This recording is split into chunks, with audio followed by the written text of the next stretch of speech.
Pour ou contre le micro-ondes? Contre. Aux États-Unis, le micro-ondes est interdit dans les maternités et les maisons de retraite. Ah, si c'est interdit aux États-Unis, alors, selon les derniers sondages, 26% des Américains pensent que le Soleil tourne autour de la Terre, ce qui représenterait plus de 88 millions de personnes. J'imagine qu'ils n'ont pas de micro-ondes non plus. Vous faites chauffer des molécules, les molécules bougent. Qu'est-ce qu'on est, nous?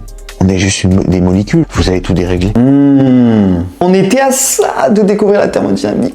Bon, un four à micro-ondes utilise un magnétron comme générateur. Il génère des micro-ondes à une fréquence de 2,45 GHz. D'ailleurs, le micro-ondes est blindé pour que ces ondes restent contenues à l'intérieur et disparaissent une fois que tu l'ouvres. Ces ondes pénètrent dans les aliments et agitent les molécules d'eau, donc ça chauffe. En fait, c'est un principe fondamental de la thermodynamique. La température est une mesure thermique de l'agitation des molécules. C'est pour ça qu'on met les aliments dans les congélateurs pour les conserver, puisqu'on réduit drastiquement l'agitation moléculaire. Pour en revenir aux maisons de retraite et aux maternelles, bon, je sais pas, mais c'est là où on trouve des enfants et des personnes vulnérables. Et rappelons-le, les micro-ondes, ça peut devenir dangereux si on y fout n'importe quoi à l'intérieur. Par exemple, on sait, l'aluminium. Quand les micro-ondes rencontrent une surface métallique, elles ne peuvent pas traverser et elles rebondissent. Et à force de rebondir, elles vont se concentrer à certains endroits, former des étincelles, des arcs électriques et possiblement du feu. Voilà, demain on apprendra le mécanisme des ciseaux, donc abonnez-vous pour pas manquer.